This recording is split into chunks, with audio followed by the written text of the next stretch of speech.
Eh bien, allons-y. Allons créer ce plugin. Donc, j'ouvre mon installation de WordPress directement dans le navigateur. Vous pouvez constater, bien entendu, que comme toute installation de WordPress, vous avez 3 dossiers à la racine, et que le seul qui, la plupart du temps, m'intéresse est le dossier WP Content, parce que c'est dans celui-ci que je placerai mes thèmes et mes plugins. Voilà, donc ce sont les plugins qui m'intéressent aujourd'hui. Je double-clique sur mon dossier plugins. Vous pouvez voir qu'il n'y a pas grand-chose présent par défaut, et je vais tout de suite me créer un dossier. Je vais appeler donc mon plugin WP Pop-up JB. Voilà, comme ceci. Je vais maintenant aller ouvrir ce dossier à l'intérieur de Sublime Text et donc rajouter des fichiers.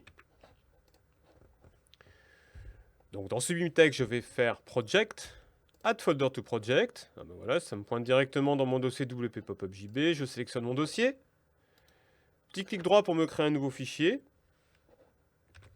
que je vais appeler index.php. Voilà.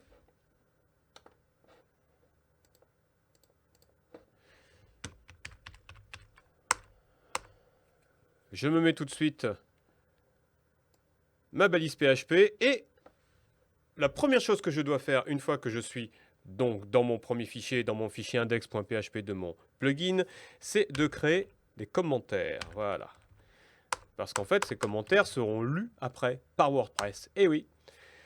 Qu'est-ce que je vais mettre à l'intérieur de ces commentaires? Eh bien, un certain nombre d'informations essentielles qui seront lues après par mon installation de WordPress et qui me permettront de déclarer mon plugin. Voilà, donc la première option que je dois mettre, c'est plugin name, 2 points tout de suite après. Je l'appelle JB Pop-up. La deuxième option, c'est plugin URI. Alors, je n'en ai pas pour l'instant d'URI particulière pour plugin, donc c'est pas grave, je vais mettre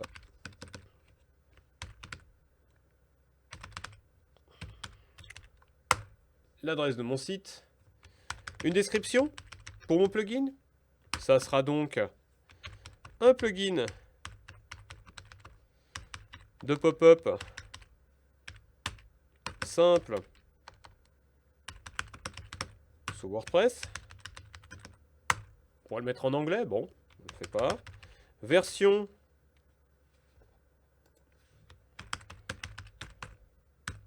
.0, je n'oublie surtout pas les 2 points. Qu'est-ce que je peux rajouter encore, même si ça reste très facultatif, bien entendu, c'est auteur. C'est moi.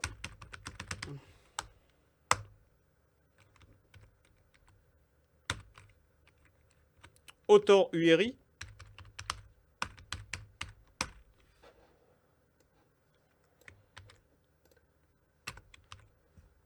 Espace et je remets mon site web. Et enfin une licence. GPL2. Voilà la fin donc de ce commentaire. Et maintenant, nous allons voir toutes les informations que nous venons de saisir ici, et bien directement dans l'arrière-site. Regardez plutôt.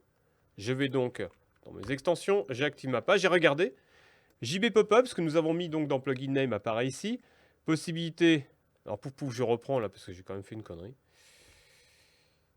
Voilà, je refais. Je reprends.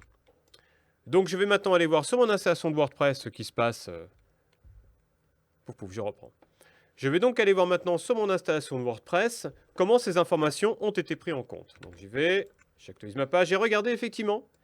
Ici, JB Pop-up, c'est bien ce que j'ai mis dans le plugin name. J'ai ma description qui est ici, un plugin de pop-up simple sous WordPress. Possibilité d'activer, de modifier ou de supprimer mon plugin. Donc ce que je vais faire, c'est l'activer. Bon, il ne va pas se passer grand-chose, à part ma petite barre de confirmation là-haut, extension activée. Voilà, bah c'est bien maintenant, elle est activée, elle ne fait strictement rien, mais c'est un bon départ, vous ne trouvez pas ?